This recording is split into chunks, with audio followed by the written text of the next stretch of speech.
अकेला ये है जो उसकी कमी हमको बता देता है, जिससे हम उस कमी को दूर कर लेते हैं और वह नियम प्रजा के हित में हो जाता है, जनता के हित में हो जाता है।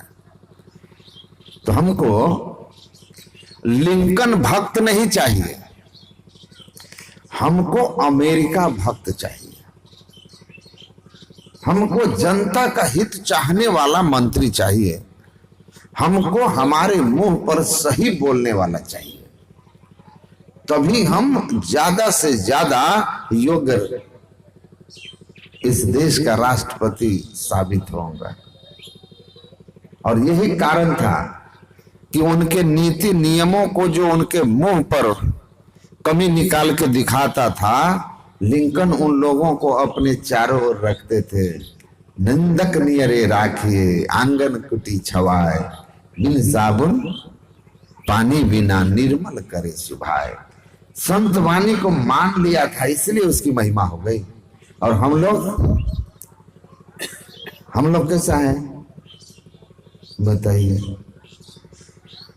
छोटा से लोभ के लिए कोई मुखिया जी को भी सलाह सही नहीं देगा कि सलाह कहीं अच्छा दिए, मुखिया भड़क गया तो हमारा काम खराब हो जाएगा।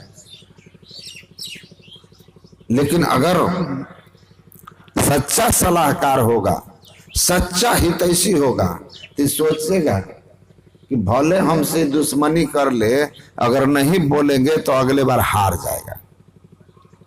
इसलिए इसको सही बात बता देना जरूरी है, सही बात बता देना जरूरी है।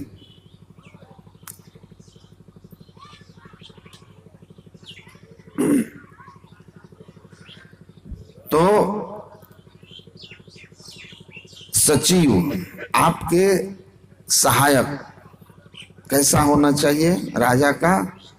कहा जो राजा के सामने राजा की कमी को प्रकट कर दे,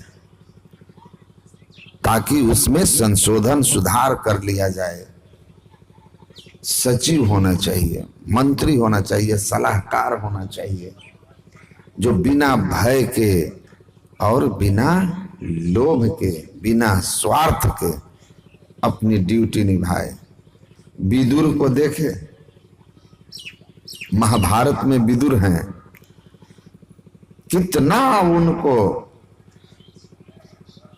किसी भी बात पर जहां उसको गलत दिखता है, वो अकेले कौरवों की सभा में सबसे अलग धर्म के साथ खड़ा हो जाता है।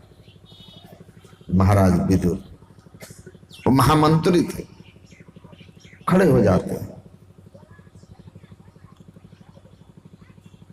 इसीलिए जब तक विदुर थे तब तक उनकी सभा बची हुई थी। का सचिव होना चाहिए, मंत्री होना चाहिए, सलाहकार होना चाहिए, जो लोभ और स्वार्थ में ना हो, नहीं तो आपका राज डुबाएगा वो। वैद्य, डॉक्टर, डॉक्टर साहब अगर रोगी के हित को छोड़ करके अपना हित देख करके कि रोगी जो कहे उसमें हाँ हाँ कर दें और इसको ताकि फीस लेते रहें, तो क्या होगा? रोगी मरेगा, रोगी मरेगा। तो रोगी की इच्छा के हिसाब से डॉक्टर नहीं बोलते, रोग जिससे ठीक हो उस हिसाब से वो बोलेगा। और गुरु शिष्य को जो प्रिय लगे वो नहीं बोलेगा, शिष्य को प्रिय लगे या अप्रिय लगे, शिष्य का जिसमें हित होगा वो बोलेगा। तो वे सच में गुरु हैं।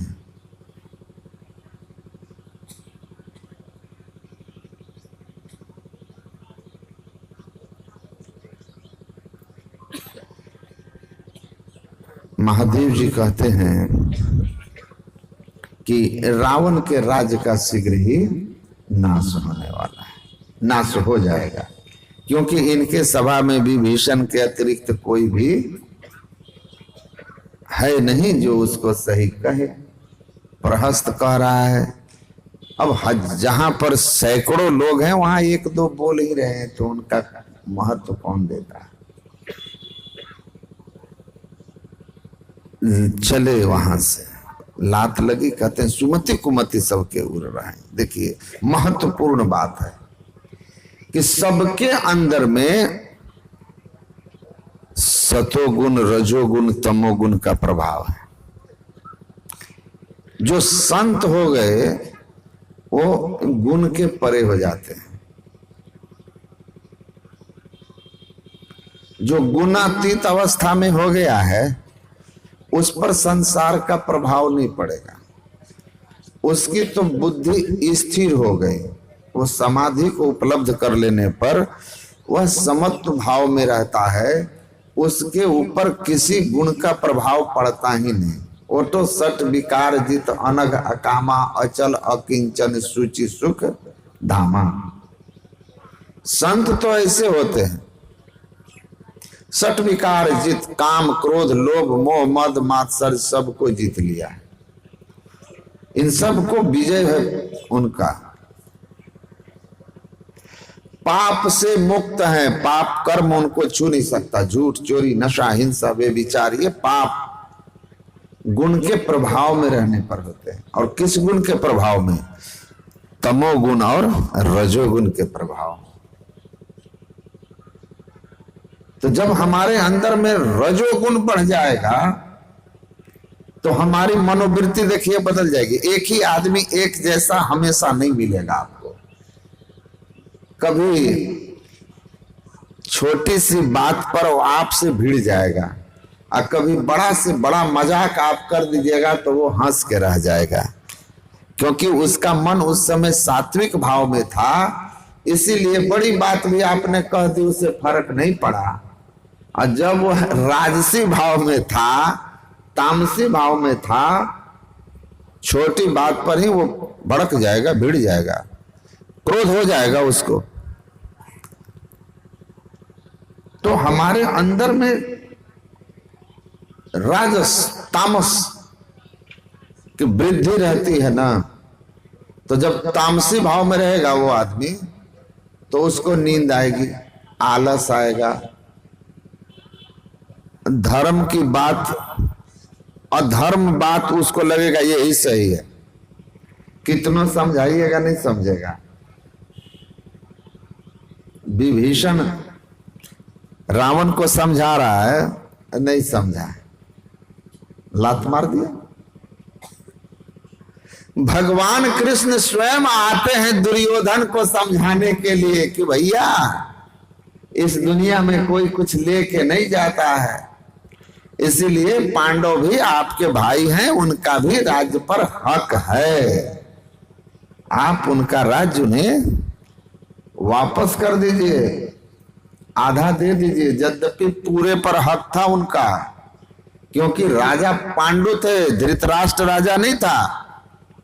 शास्त्र में लिखा हुआ है कि अपंग व्यक्ति जो स्वयं ही दूसरे के रक्षा, दूसरे के सहारे रहता हो, वो राजा नहीं हो सकता।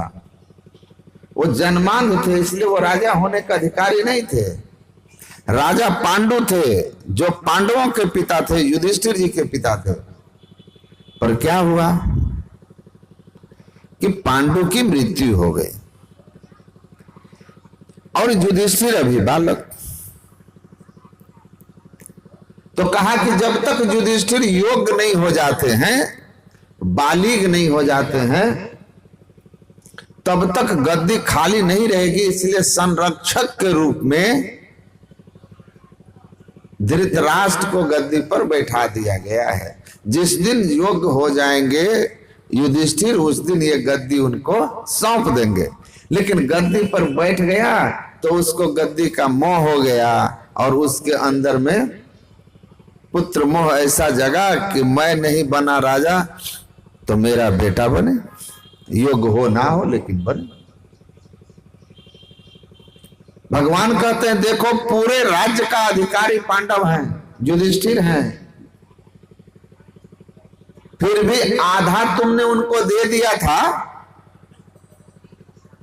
उनकी पत्नी को चिरहरण भी किए करने का प्रयत्न, नग्न करने का भी प्रयत्न किया, उनको अनेक तरह से कष्ट दिया। वे सब भूल जाएंगे। 12 वर्ष का वनवास और 1 साल का अज्ञातवास पूरा करके आए हैं। अब उनका आधा राज्य दे दो और झंझट खत्म करो।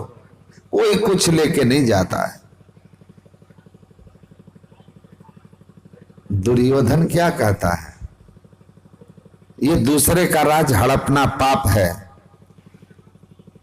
पर नारी को नग्न करने का प्रयत्न पाप है। कहा कि ये सब जो आप हमको सुना रहे हैं ना, हमको पता है, पाप पुण्य हमको पता है। जनामि धर्मम न च मे प्रवृत्ति। हे कृष्ण, मैं धर्म को जानता हूं, लेकिन धर्म में हमारी रुचि ही नहीं है। क्यों नहीं रुचि है उसकी धर्म में? वो जानता है कि धर्म क्या है। किसी का हक मार लेना अधर्म है, हक दे देना धर्म है, किस नारी का सम्मान करना धर्म है, नारी का अपमान अधर्म है, मदिरा का सेवन करना अधर्म है, मांसाहार अधर्म है, लेकिन वो सब कुछ कर रहा है। अगर हम जान रहे हैं कि हम जो कर रहे हैं ना वो अधर्म है। धर्म क्या है वो भी हम जान रहे हैं, लेकिन जानता हूं धर्म पर, धर्म में हमारी प्रवृत्ति नहीं, रुचि नहीं, धर्म का काम करने में हमको मजा नहीं आता है। जनामि अधर्मम न च मे निवृत्ति ही। और अधर्म भी जानता हूं, अधर्म का फल भी जानता हूं, लेकिन अधर्म में हमारी प्रवृत्ति है, उससे हम छूट नहीं पाते। हमको उसी में आनंद है, उसी में आनंद है। क्यों आनंद है? धर्म को जानता है लेकिन धर्म कर्म में रुचि क्यों नहीं? इसलिए कि वह अंदर में राजसी तामसी प्रवृत्तियों के अधीन है। उसके अंदर रजोगुण और तमोगुण बढ़ा हुआ है। केनापि देवान हृदय स्थिति न यथा नियुक्तोस्मि तथा करोमि। कोई देवता मेरे अंदर में बैठा हुआ है, वह हमको कहता है कि तुम अधर्म करो, धर्म मत करो।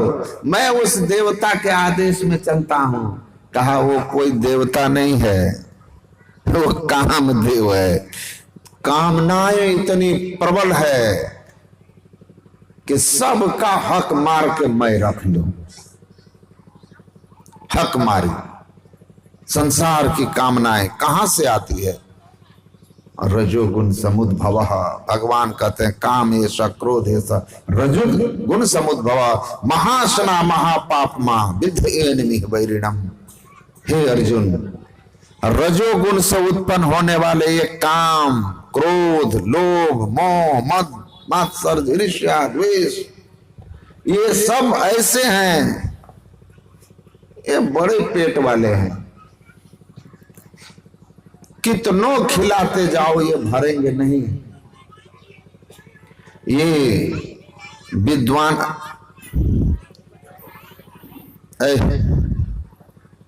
शांत रहो, जी शांत रहो। जानते हो, सुनो, हम गए थे, हम यहीं आए थे इधर आसपास में सत्संग में, समझा। एक बच्चा का जन्मदिन था, हम ध्यान करने बैठे ना, मेरा चौकी पर आके बैठ गया। हम बोले कि चौकी पर से उतरो। कहा कि हमरा चौकी है। कहा हमरा चौकी है, चढ़ेंगे। हम प्रवचन कर रहे हैं, वो हल्ला कर रहा है। हम बोले ए जी, सत्संग में हल्ला क्यों कर रहे हो? कहा क्यों करेंगे। हम कहे तो बड़ा बदमाश है, बड़ा बदमाश है भाई। कुछ भी कहें तो कहें अच्छा जाओ जाओ मम्मी को बोलना पानी गर्म करके दे। नहीं जाएंगे, नहीं जाएंगे।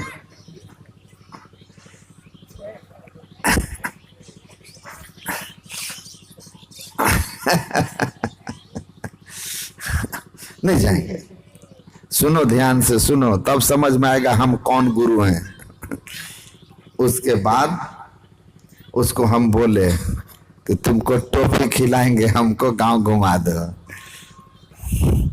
टॉफी देंगे, गांव घुमा दो। उसके बाद एक जगह ले गए, पकड़े दोनों कान कस के, कहे क्या बोल रहा था, हमारा चौकी है, हम चढ़ेंगे,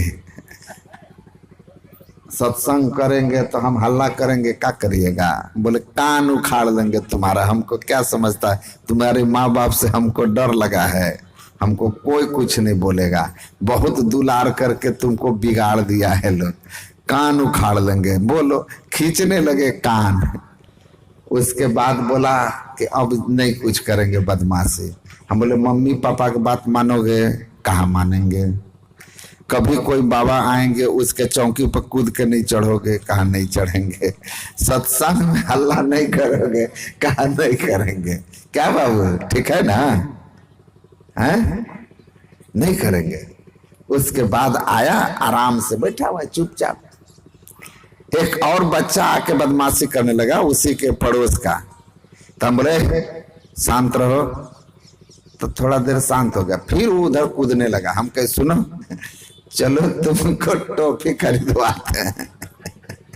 जैसे उसको बोले चलो तुमको टॉफी खरीदवाते हैं,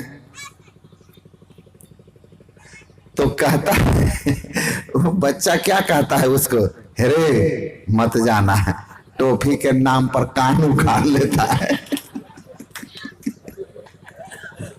टॉफी के नाम पर कान उखाड़ लेता है। हम बोले हाँ देखो, इसको समझदारी आ गई है, समझदारी आ गई है। तो बच्चा जो है ना, शासन को गर्म नहीं रखिएगा तो कमाल हो जाएगा। देखिए वो बच्चा यही बैठा हुआ है, हंस रहा है हमको देख करके।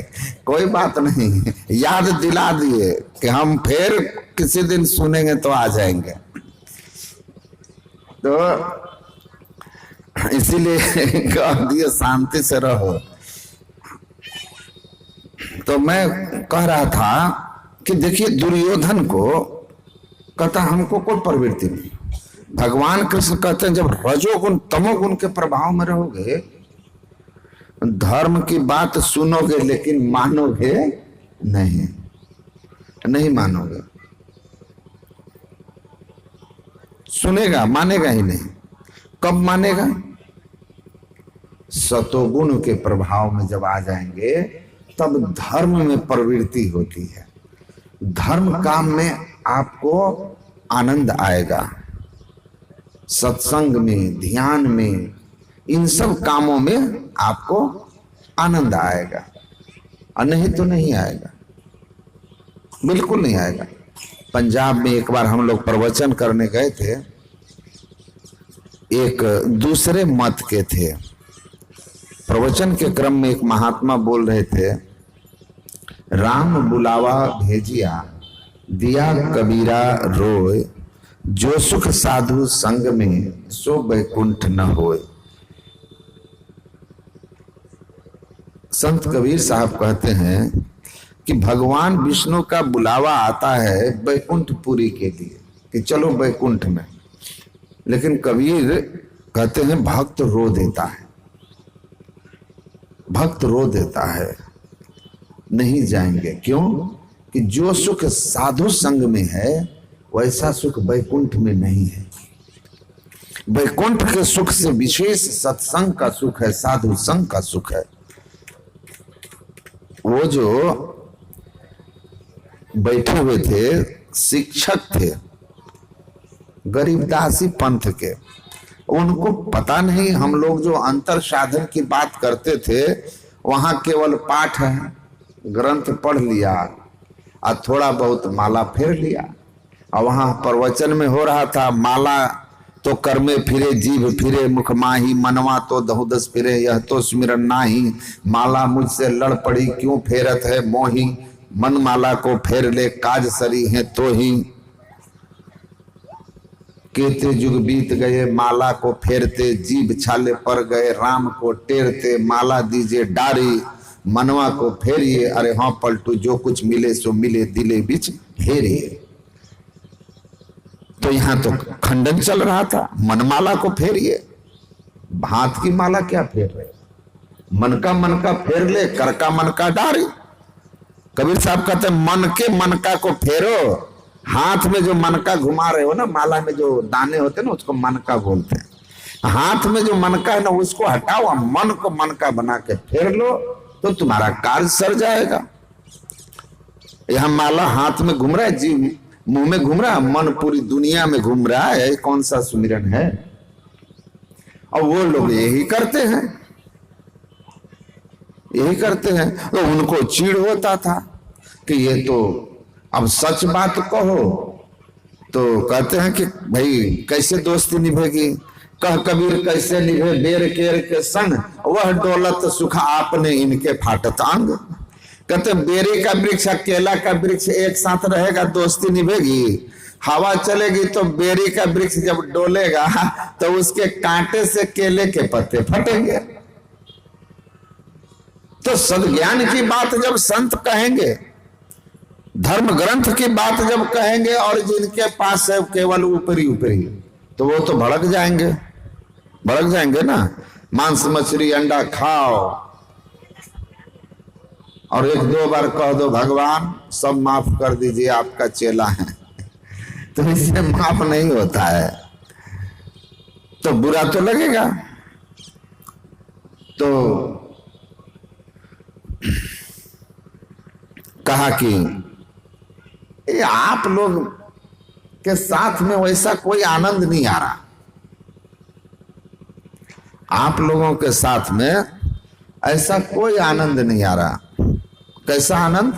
जैसा आनंद वैकुंठ में होता है वैसा भी नहीं आ रहा। तो वैकुंठ से विशेष सुख तो बड़ी बात है। इसका मतलब महाराज आप लोग कोई साधु नहीं है, साधु रहते तो वैकुंठ से विशेष सुख मिलता। और सबके सामने ऐसे ही उठ के कह दिया, इससे भी ज्यादा लोग थे, अब उठ के बोल दिया, प्रवचन के क्रम में ही बोल गया। अब जो महात्मा प्रवचन कर रहे थे उनको देखने लगे, अवाक रह गए, क्योंकि उनको उम्मीद ही नहीं था कि बीच से कोई उठ के ऐसा सवाल कर देगा, कटु ऐसा बोल जाएगा। ऐसे ही मैं बगल में था उनका, और उधर से बोल रहे थे, मैं इधर बैठा था, मैं अभी प्रवचन किया नहीं था, मैं माइक ले लिया अपने उनके पास से और कहा, मैंने कि अच्छा आप बैठ जाइए।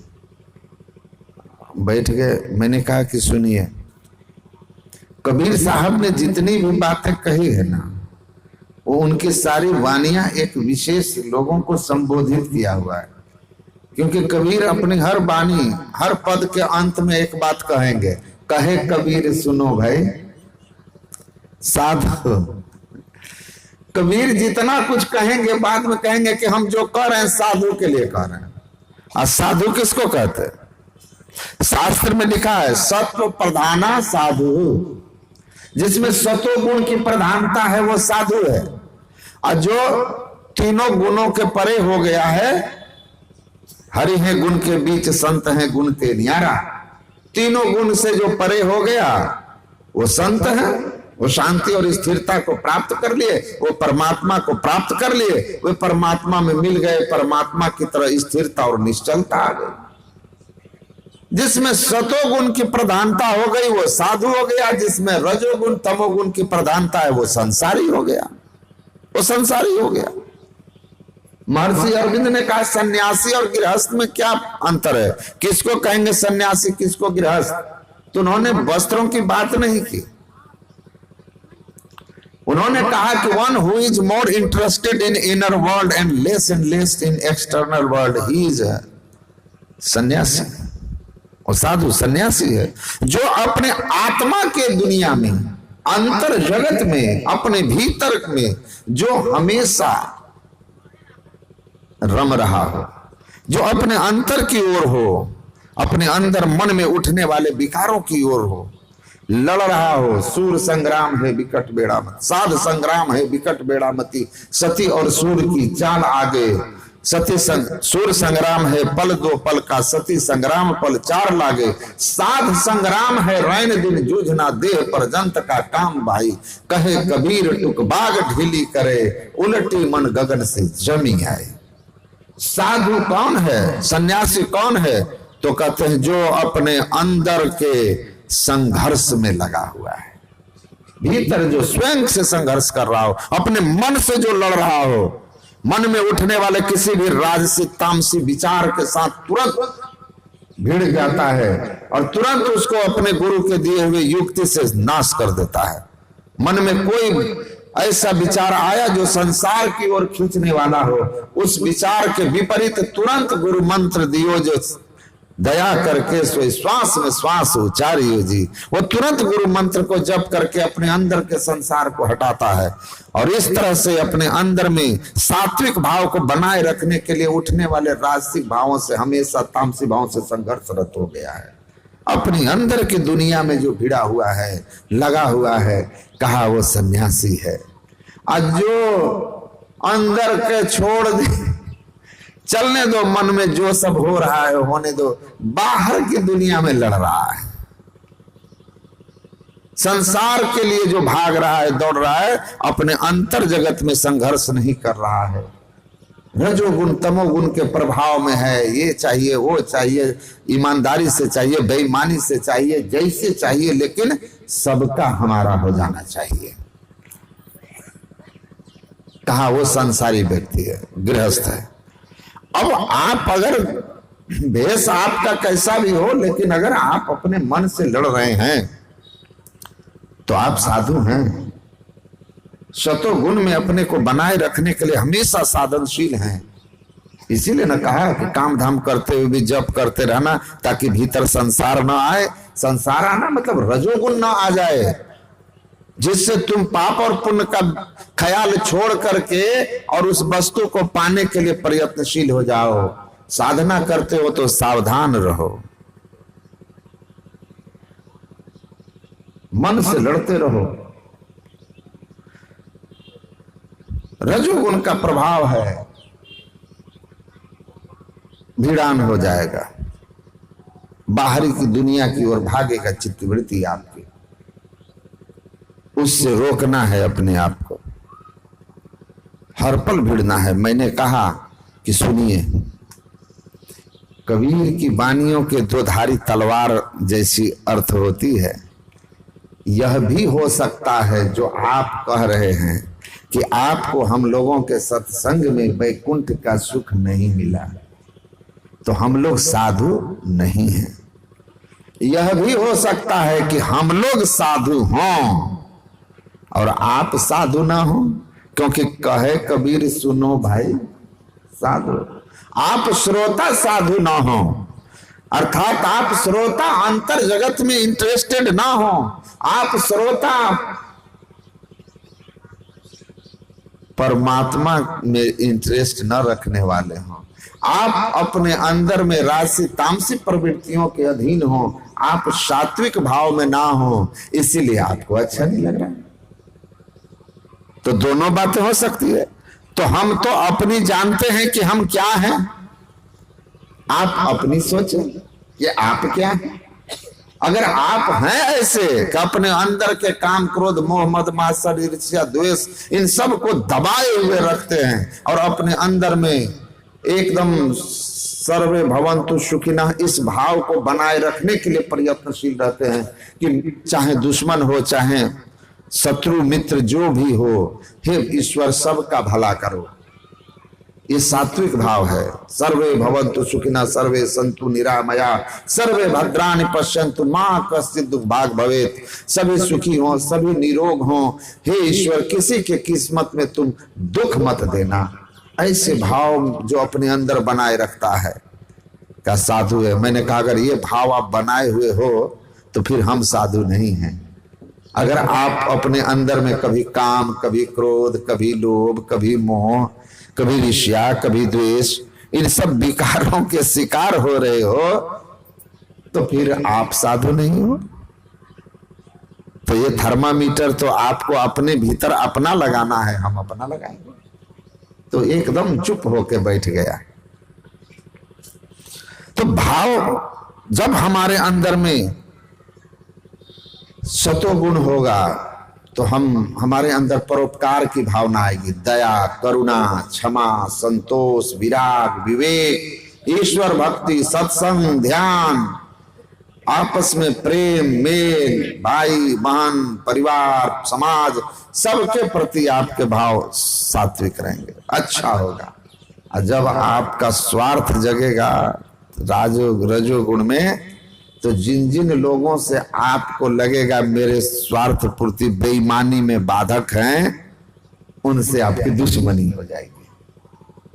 और जब तमोगुण में रहेंगे तो उल्टा ही सब कुछ होगा, उल्टा ही समझेंगे आप सब बात। नींद में, आलस में, अधर्म में ही आपकी रुचि रहेगी।